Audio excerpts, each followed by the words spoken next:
The President of Somalia, Hassan Sheikh Mohamud, says twin car bomb explosions near a busy junction in the capital of his nation, Mogadishu, have killed at least 100 people. The blast happened minutes within each other, destroying buildings and vehicles in the vicinity. The president says among victims massacred were mothers with their children in their arms. He's appealing for international medical help for care of the 300 persons injured. The president is blaming the Al-Shabaab militant group for Saturday's attack, which targeted the education ministry. The pro-jihadist Somali Memo website has reported that the group has claimed responsibility for the blast. Al-Shabaab, an affiliate of Al-Qaeda, has engaged in a long-running conflict with the Somali government. President Mohamud, in power for 5 months, has pledged total war against the Islamist militants. And joining me virtually now from Washington, D.C. for a deeper look at the Somali situation is the President Emeritus, Corporate Council on Africa, Stephen Hayes. Good to have you join us. Thank you. It's good to be here again, although the circumstances could be better. Absolutely. And this is the second such attack in terms of the number of victims and casualties since 2017, where about 500 people died in that, on the same spot, by the way, where about 500 people died in that particular attack. Why is Mogadishu, or why do Al-Shabaab have the ability to penetrate Mogadishu as much as they do?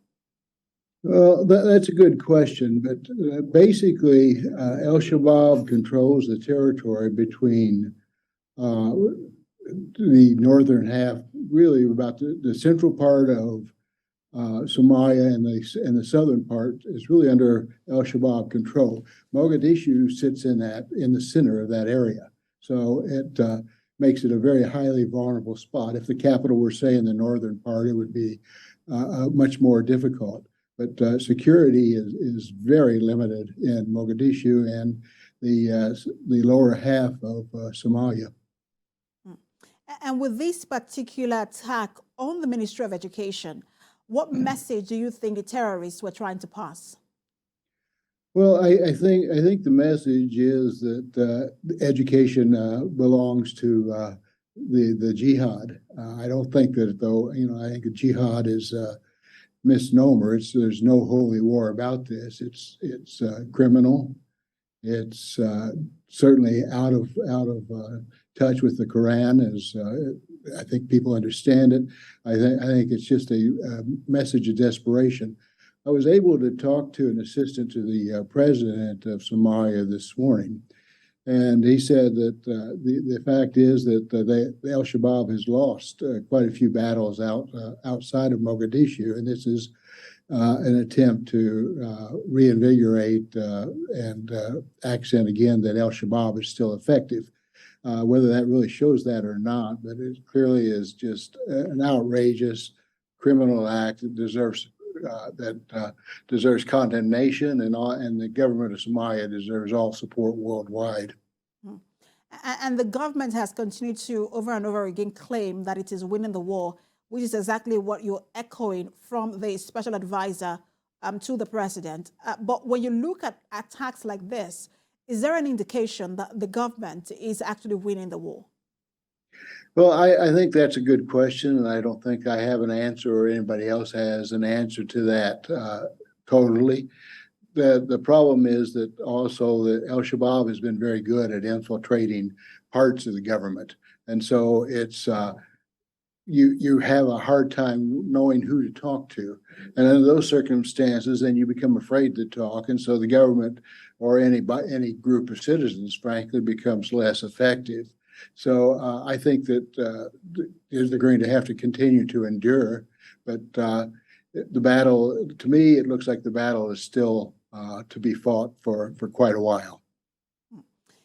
And what in your opinion, does it take to win this war? Because there was a statement released by, I think it's the National Security Advisor, Jake Sullivan, in the U.S., and he says that the United States remains committed to supporting the federal government of Somalia in its fight to prevent this kind of callous terrorist acts. But we also know that Trump did pull out troops from Somalia while he was president. So where does this fit in, and what does it take to win the war? That's one.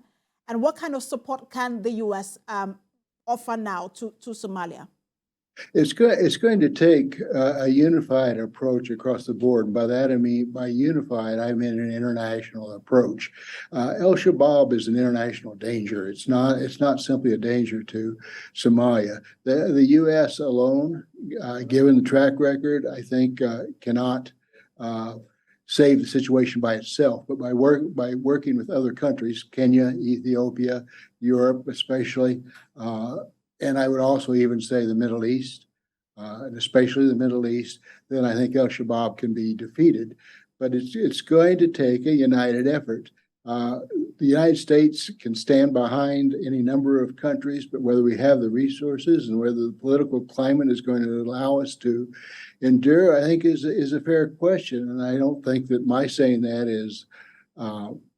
is outrageous, because I think everybody else is thinking that these days, partly because your point that Trump pulled the troops out, perhaps that will happen again. So I think the U.S. needs a more consistent and more visible approach, but it has to be done in concert with a lot of other countries, and especially in Africa. And I'm wondering if when Somalians see this kind of statement, if they actually believe it, first because of the action by President Trump, and then again, the attention is now on the Russian-Ukraine war, and the U.S. seems to have spent more of its resources supporting Ukraine. And so one wonders if Somalia is a priority at this moment. Well, I think to be honest, I don't think Somalia is the same priority as Ukraine. I think it's fairly obvious. And how much resources we have and can expand in this political climate is another question. I do think that the bombing has, as the president is going to say, as I was told, or has already said, the president of Somalia, I should say, President Hassan Mohamud, that the bombing has united people in Somalia, and that's very, very important. You can't a terrorist movement cannot survive if the will of the people is strong enough to fight it. But they've been very effective outside of Mogadishu, and things like this tend to galvanize the public, and I hope that galvanization lasts. And over again, we've seen statements from the United Nations about the situation on ground in Somalia. But one of the latest statements released was by one of the arms of the United Nations, WHO, and it said that Somalia is on the brink of unprecedented crisis as famine looms. We know that there is drought in Somalia, and so that has led to food insecurity, the humanitarian concerns in that country already. How does a situation like this compound the humanitarian crisis in Somalia? Well, it obviously compounds it significantly. Somalia only has 1.6% of its land is arable land. So its food supply is vulnerable highly, because the food supply has to be either trucked overland or coming in by port. And then that also takes us back to the Ukraine situation. The food shipments, some of which would go to Somalia, have been stopped. So it's going to put enormous pressure on Somalia. I think we overuse the word unprecedented, because there's so many other crises worldwide that people just tune out when they hear it's yet another crisis. But the reality is, it is a crisis. I'm not sure it's unprecedented, but it doesn't matter. It's a human rights. It's a human tragedy in the making, and it's going to only get worse unless we can defeat Al-Shabaab. And just before I let you go, let me ask you about the situation, because Somalia is in East Africa, and how you think that this could play out, or this could impact the security of that region. Well, I think that's why Al-Shabaab is such a great threat. It's not simply Somalia; it affects the security of the entire region. Kenya, Ethiopia have already been affected. The students in Garissa in Kenya that were killed by Al-Shabaab near the Somalia border. Ethiopia has had a long-standing war, essentially, with parts of Somalia and now Al-Shabaab. And I think that stability is threatened. In fact, I think that it's beyond threatened stability. I think there's instability in the region. And this also plays into the war that Ethiopia is now having with the Tigray.